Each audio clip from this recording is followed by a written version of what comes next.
Good afternoon, everyone. I am Mehdi Afshar from Hamburg University of Technology, and today I am here to present our recent work related to assessment of combined impact of climate change and land cover alternations on soil degradation. So I think after today's talk, there is no need for me to talk about the motivation and the importance of soil health and negative impacts of soil degradation on it, and I can directly talk about our objective, which is using AI modeling framework to enhance our understandings about soil degradation and also predict future dynamics of it under different climate change and land cover alternations. So here is our framework. We used AI modeling to link different soil health drivers coming from soil inherent properties, climate factors, and land cover fractions. And we linked these variables to soil degradation intensity. And after training and validating our AI models, we used the developed models to predict the future change in soil degradation based on future projections of variables we considered in our model development phase. So for the target variable of our AI models, we use our recently developed soil vulnerability index that quantifies soil degradation intensity using soil erosion rate, electrical conductivity, pH, and organic carbon, to capture different aspects of physical, chemical, and biological degradation. And to calculate soil vulnerability index, we initially retrieved these factors using Lucas observations and later rescaled them to the scale of 0 and 1, and then got the average values of these components to reach to a continuous scale of soil degradation intensity varying between 0 and 1. And how do we rescale these values? Very similar to what we heard today earlier related to external benchmarking and using distributions. We also followed the CDF of variables we considered in soil vulnerability index development. Namely, for erosion rate and electrical conductivity, we considered a positive relationship, meaning that with increasing erosion rate and also electrical conductivity, the soil vulnerability index also increases. And for soil pH, we considered two-way relationship with putting soil pH equal to 6.5 as optimum value for soil health conditions, and going toward left and right, our soil vulnerability index also increases. For soil organic carbon, we considered inverse relationship, meaning that in our methodology, healthier soil contain more soil organic carbon. And considering all of these methodologies, we reached to soil vulnerability index map shown on the left side, a continuous measure of soil degradation intensity varying between 0 and 1. Values closer to 1 showing unhealthier soils represented by reddish colors, and lower values of SVI are showing the healthier condition in soils. In the middle panel, you can see the variation of SVI over different land covers and soil textures. And looking to that, we can see, for example, forest lands are generally contain lower SVI when you compare it with croplands. And comparing the map in the left with two maps on the right, which are the available soil degradation maps in the literature, we can see a really good consistency between them, with this difference that soil vulnerability index benefits from two main advantages of being first continuous and also contain less subjective decisions about converting soil health indicator maps to binary maps of healthy and unhealthy soils. And to get a better understanding about the soil vulnerability index, we calculated SVI for both years 2015 and 2018 using Lucas observations. And then we went to use Google imageries and see how SVI changed for some particular points.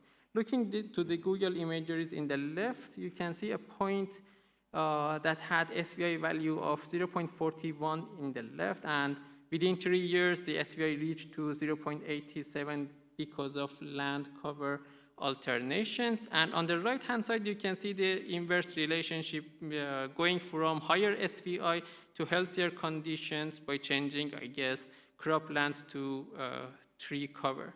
We also did this analysis in space. We considered 4 main land cover types in Lucas observations: cropland, grassland, shrublands, and forestland.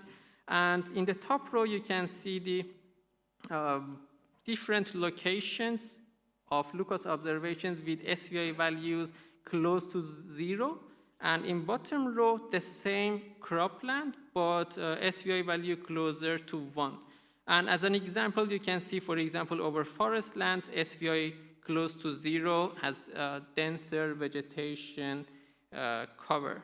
And when we got sure about the variation of SVI across different land cover types, we went toward the next step and tried to use AI framework to develop models and also predict the future dynamics of soil health conditions in Europe. So to do that, we considered 23 global climate models under 2 shared socioeconomic pathways of 2, 4.5 and 5, 8.5, with considering 2 time periods of near future and far future. On the right-hand side, you can see the performance of our developed model with R-squared values close to 0.58 and mean square error close to 0.01, which shows the accuracy of our model in predicting SVI values. So to develop the AI models, we use different environmental variables. And in this figure, I try to show the variable importance of different models. And looking to this, we can understand that not only land cover type plays a key role, but also land management practices, and after them, air temperature gets the key role in predicting a soil vulnerability index.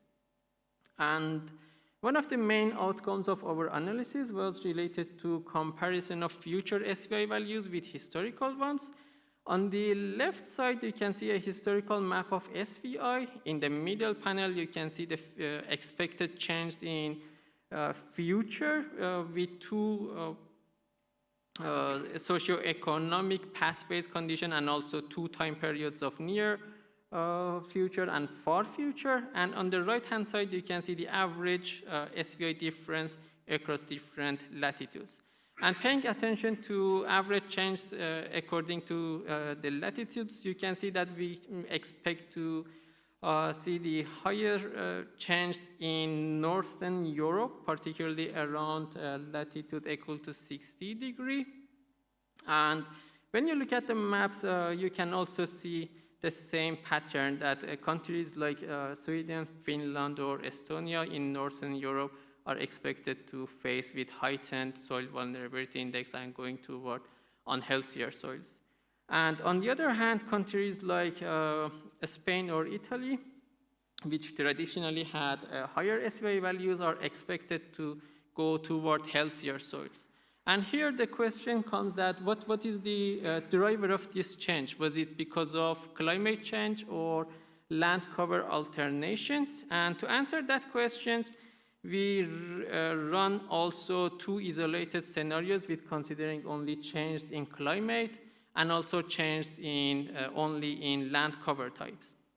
And when we compare these maps, we can see mostly orangish colors in northern countries, which is related to the category of positive change in SVI related to climate change, meaning that the heightened SVI values are expected to happen according to the change in climate, and the going toward healthier soils in southern regions are mostly linked to land cover alternations.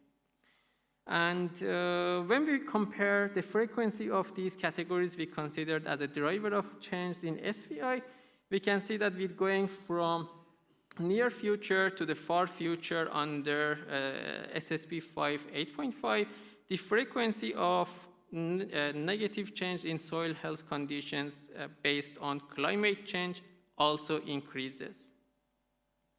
So my last slide, we also did a relative frequency analysis of drivers of change in SVI according to different land cover types and climate zones. And we found out that mostly the